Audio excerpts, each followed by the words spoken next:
All right. Welcome back to another episode of the House Husband Diaries.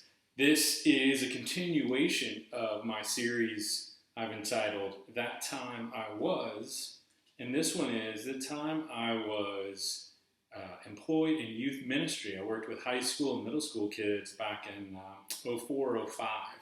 And it happened after I became disenfranchised with the world of financial advising and economics and investing, and just I wanted to find something that I could do that was giving back, was helping the next generation of business leaders, the next generation of parents, anybody really. I really like people. I'm a people person, and I just wasn't happy working in the financial sector. And so I thought, hey, I play guitar. I really like kids, like summer camp and stuff. So why don't I go do that? Hold on one second.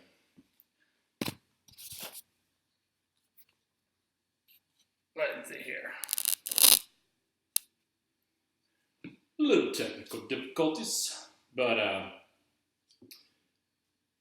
yeah. So it was a great time for me. I was 24, 25.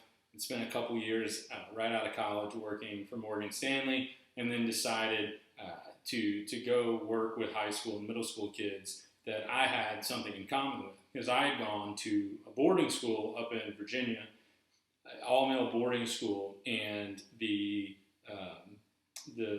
young life and all that stuff doesn't really work, because the boarding school is unique because you're just out on your own. You're just in your little bubble. And so there's a ministry that works specifically with boarding schools and northern private schools. And so it was really a chance for me to kind of reconnect with my people, that I had stuff in common with from high school experience. So I moved up to Washington, D.C., and really when I went off to boarding school, it was my first time being a Southerner in not a Southern or a completely Southern place. So I started to have these experiences of people from different regions. Everybody has different expectations. Everybody has their kind of their way of doing things in certain regions, and they're very different from other regions. And so when I moved up to DC, I thought it was really interesting because the students and even the adults look at the borders there, because you have Northern Virginia, you have Maryland, and then you have the District of Columbia.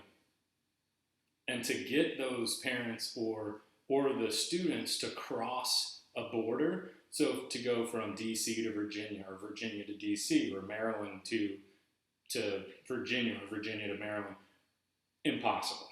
I mean, it would be the same distance or the same amount of time to drive from one place in Northern Virginia to another place in Northern Virginia, or you could go from one place in Northern Virginia across the river and across the bridge into Maryland. And they were like, we'll just go, to Virginia. We're not going to cross that bridge. And I'm like, what's the difference? It's 25, 30 minutes to get there. It's 25, 30 minutes to get here. And they're like, yeah, we're not crossing that border. So if you live in that DC area, you know what I'm talking about. And it's probably, I'm sure it's only gotten worse. It's 15 extra years of traffic and construction and everything else. But it was a great experience. And one of the interesting things, I think I've talked to some people, and I'll get more into sort of my personal religious experience and all of that stuff later. I'm just going through right now kind of a work history, and the reason is just so that you can get to know me, and that I, would love to get to know you with comments or private emails. You can always email me at carter@hhdiaries.com. And then obviously I would like to have guests one of these days. And so really what I'm hoping for is that people would kind of connect with what I'm saying, or, parts of what I'm saying. You can disagree or agree with me, and I'd love to have you on as a guest on the show. And, as I continue to do this, we'll invest in some lighting and in a better studio. I was going to say a scenario, but I guess it's a studio. And yeah, I'm just putting some of my own personal experiences and personal stories out there, because I want people to see who I am and then say, hey, I'd love to have a conversation with you about whatever that is, this experience, or I had a similar experience, or I completely disagree with you. You're stupid. Okay, great. Like, come on and let's talk about it. Let's have a great show. And that's kind of why I'm doing this. So one of the interesting things about going and doing sort of a ministry is, with boarding school or private school students, is that a lot of people are like, oh, well, they're the 1% or they're the rich kids. But those kids need love too. And I think what's really interesting is when we get in these generic conversations about wealth or politics and those kinds of things, religion, we lose sight of the individual. And just because somebody disagrees with us or has a different income than us doesn't mean that they're not still human and still have feelings. And I think one of the interesting things about children in the boarding school world is that they have a tremendous amount of pressure. The expectations for them to achieve somewhat of the same income level or somewhat of the same successes as their parents is incredible. That expectation, a lot of, most people don't have. They're just kind of, your expectation is to, it's great if you graduate from high school, or it's great, if you go to college. But some of these boarding school kids, that come from these really successful families, it's not just accepted for them to graduate from high school or go to college. They have to go to the right colleges. They have to go to the top colleges. They have to go get, a law degree or a medical degree or a business degree. Go not only to college, but then on and do more schooling. And then once then they have to be successful. They have to make a lot of money and, and join the right clubs and buy the right houses in the right neighborhoods and stuff. And there's just a lot of stress and expectation where if you don't follow through with that, somehow you're looked down upon. And so I think that was an opportunity for me to say, hey, I kind of have some of these experiences and I'd like to, just be a sounding board and listen and share my story and see if it helped any. And who knows, I made some great relationships. But as we'll get to, I had a funny ending to this career as well. Each one of these careers, I also like to say that when they ended, I retired early. And so that's why we have the House Husband Diaries. I've retired early from a number of jobs. And you're getting my verbal resume here. So one of the neat things about this camp, with this ministry group, the camp is on Martha's Vineyard, right? So that's like the hoity-toity fancy island off the coast of Massachusetts. And one of the summers, or one of the camps during the summer, one of the co-counselors I had was Sarah Drew. She's known professionally as Sarah Drew, but then she married Peter Lanford, so she's Sarah Drew Lanford, but she was on Grey's Anatomy, and she was fantastic. She was in this ministry. Her brother's great, like the whole family.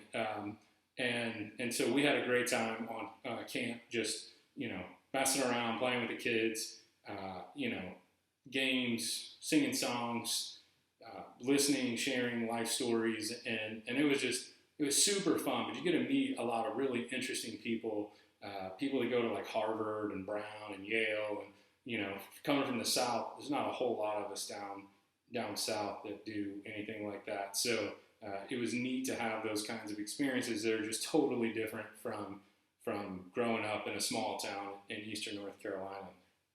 So anyway, so I'm having a blast meeting people, living in a big city, just kind of hobnobbing it up in D.C.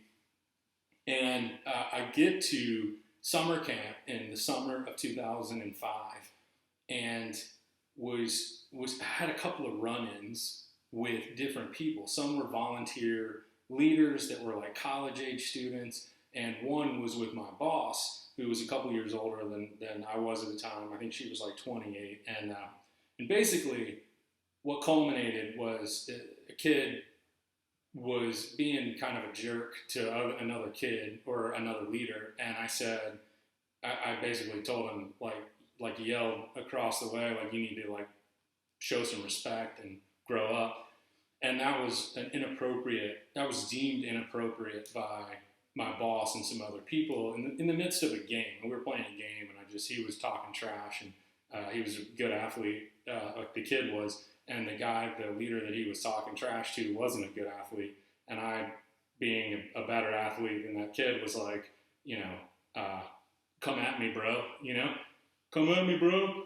And my boss didn't like it because I was supposed to be, in her eyes, I was supposed to be, nicer, more Jesus-like, I guess. So she pulled me aside, and just a little tip for those of you who want to keep your jobs: never tell your boss to fuck off. That is basically the long and the short of this story. It doesn't end particularly well. So at this time, I was 25. Other than random events like that one, I didn't cuss, I didn't drink, and I had never had sex.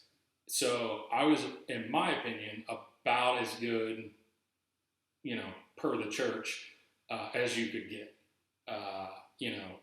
Every now and then I definitely said bad words, but I was, and that's also Southern. So one of the other things I realized was that the whole drinking thing in the Bible, that's like a Southern take on the Christian religion, on the New Testament, because, and what I learned through all of this, talking to the guy who was like the head of the ministry at the time, was up in Milwaukee and the upper Midwest, everybody drinks up there because they brew all the beer, but they think smoking is a big sin because all the tobacco was grown in the South. And where I'm from, everybody smoked back in the 80s and 90s because that's where they grew the tobacco, but they thought drinking was a big sin because all the beer was brewed elsewhere. Thank you, microbreweries. Maybe that's changing. But so little interesting side note. So anyway, I thought I was being completely, as good of a person as I could be, and I thought I was doing a great job making friends and trying to be a good influence on high school kids and middle school kids. I was having a great time, and then I had those couple instances that ended in the big fuck off to my boss, and I was basically kicked off summer camps at dunzos. Like, you can't say that. You need to go back to DC immediately and not have any contact with any of the students. You need to read at least one book. It was like Abba's Child by Brennan Manning, if anybody's read that, and which I can talk about later too, if you want to know more about that. And then I was basically, so I had to do three things, right? I had to have no contact, 4 things: move back to DC, have no contact with any students, read at least one book, if not more, and then see a Christian counselor for anger management. So I'm like not a big counselor person. Like, I've never been to a counselor. This is the only time I've ever been. I went twice, and I haven't been since. I sort of look at my friends as my counselor. So when I have problems, I call my friends and I just kind of vent, and then say, hey, am I looking at this completely wrong? Am I being stupid? Give me your feedback. And I trust their feedback. They're good friends. And I know not everybody has those kinds of friends, so counselors are good. Counselors, a lot of times aren't involved emotionally because they don't know the people, so they maybe can give more unbiased or better opinions and advice and guidance. So I'm not down on that at all. It's just like how I live my life. It's just kind of my experience. So I was like, okay, well, I'm not a real big believer in counseling, at least for me. And but I'll go because I like what I'm doing. I like the kids. I like trying to be a good influence. And I messed up. I can admit when I make mistakes. Sometimes I'll lose my cool, but I'm pretty quick to apologize. And I'm fine with I'll apologize. So I went to this counselor. He was approved by my boss and everything. So I was like, okay, I'm gonna go to this counselor. I show up and I'm like, hey, how you doing? My name's Carter or whatever. I'm like, what do we do here? And he's like, I'm like, and it's so typical. It's like he had that couch, like the old school couch where you can just lay down halfway. I'm like, man, this is whatever. It's so stereotypical. So I'm like, what do you want me to do? Like, sit down on the couch, lay down on the couch? Like, sometimes they like lay down on their backs or whatever. He's like, man, you just make yourself comfortable. I'm like, all right, well, so I told him, I said, look, I'm an open book. Like, you just tell me what you need to know. Obviously, you've been in contact with my boss, um, and so that's why I'm here. So I have nothing to hide. You just let me know what you need. So, well, why don't you just tell me your version of the events and what transpired, and we'll go from there. And I said, okay. So I told him that all the events. There were 3 instances that had happened over the course of like 2 weeks, and I never laid my hand on anybody. Like, I just have a loud voice, and basically people were doing stuff wrong, and I kind of yelled like, "Stop it! Give me whatever!" And like, just that was it. Well, at the end of like 45 minutes or whatever the session was, I said, "So, do you have like a straight jacket to put me in? Like, what am I going to the crazy bin? Like, what, where do we go from here?" And he was like, I was like, "Do I need to come back? Is this like going to be a long process? Do I have like, hidden things in my childhood that you're going to uncover and we're going to work through and you're going to make me a better person?" And he was just like, "No." He was like, "You know what it sounds like to me? It sounds like you're just like a really like a normal guy who's just really competitive, and all of these instances happen like during games or during something that there was some sort of competition and your juices were flowing, and it was just sort of one of those things, and you learn how to deal with that in your own way when you were playing high school sports and all the way up through intramurals and stuff." And because that was one of the things that I told him. I said, "Look, I was an all conference basketball player in high school. I played, I ran track, I did a whole bunch of stuff. I was super competitive in different sports, and I never got a technical foul, ever. Like, I got one when I was like 10 or 11 in rec league, and then after that, like, I never got technical fouls. Like, I know where the lines are, and I stay within them." And so he was like, "Well, you can come back another time. Like, we'll have another meeting. We'll set that up. But basically, like, you don't have anger management issues. You're just a really competitive guy, and that the way that you found to channel your competitiveness, your anger through the competition, has been taken away by the parameters that this youth ministry has put on you when you play games as a counselor, as a leader, and it's just not a good fit." And I was like, "Thank you very much. I will see you next week," or whenever the next time was.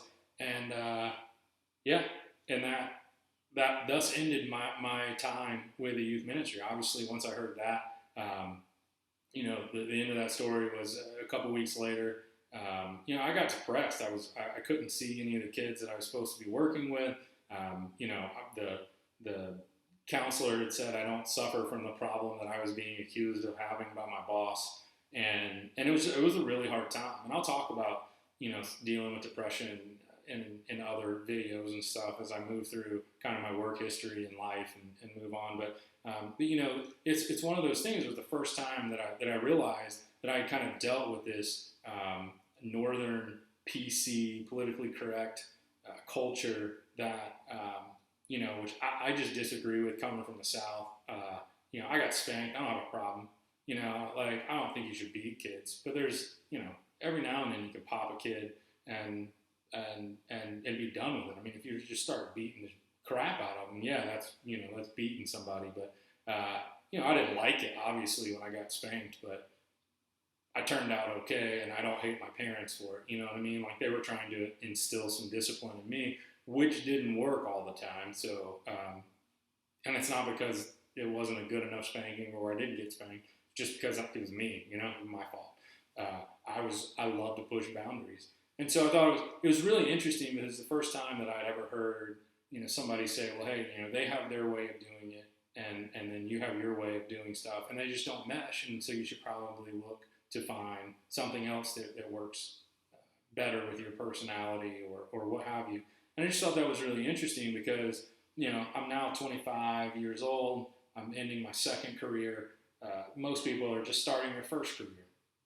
So it was a great experience. I loved working with those students in the DC area. Every bit of that. I met some great people. I don't really keep in touch with very many people from that time anymore, but it was a great experience. And yeah, that was my time as a youth pastor or a youth minister working in youth ministry about 15 years ago. So hope you guys enjoyed this one. Let me know in your comments if you've had any similar experiences or anything else. So thanks so much for watching, and I'll see you on the next episode of the House Husband Diaries.